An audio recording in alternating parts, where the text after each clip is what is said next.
The fourth week in ordinary time, Tuesday, February 4th, 2025.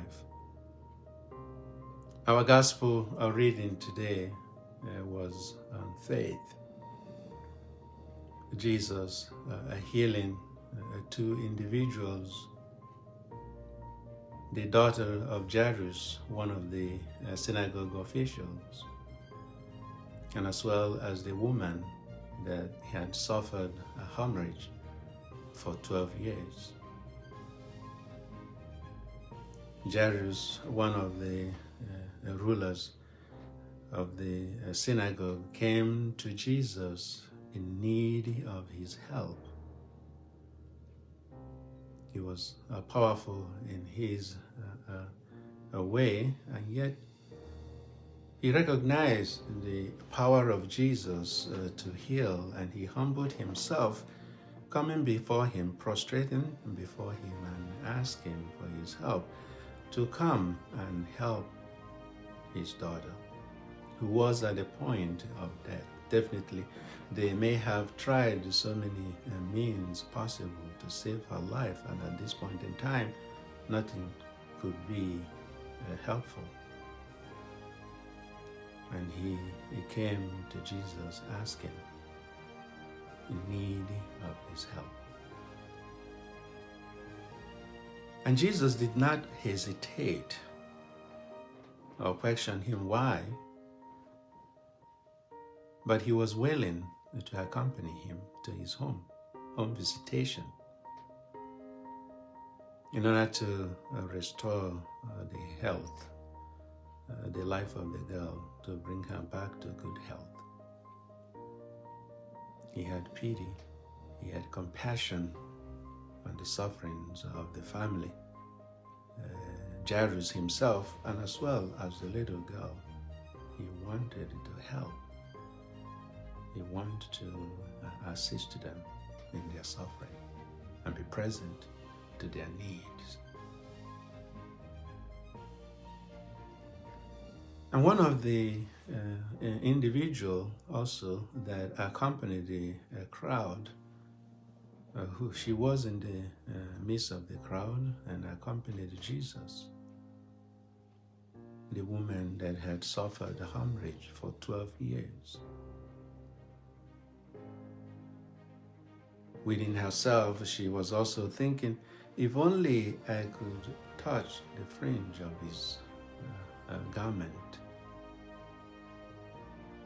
I will be well. She had to trust her inner self, her core belief. And in her faith, she proceeded and touched Jesus, and immediately Jesus recognized that something significant had happened.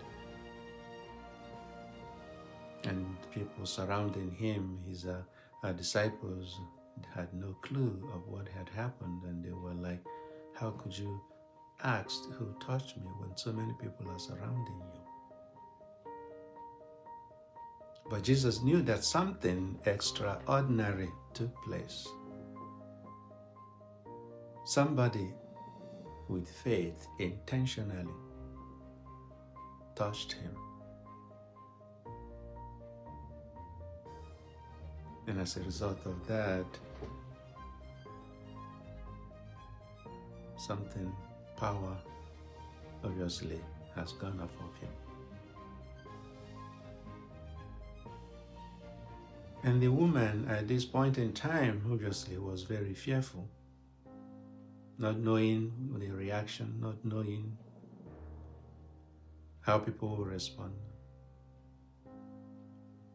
But she trusted, she confessed. And Jesus said to her, your faith has saved you. Go in peace and be free of your diseases.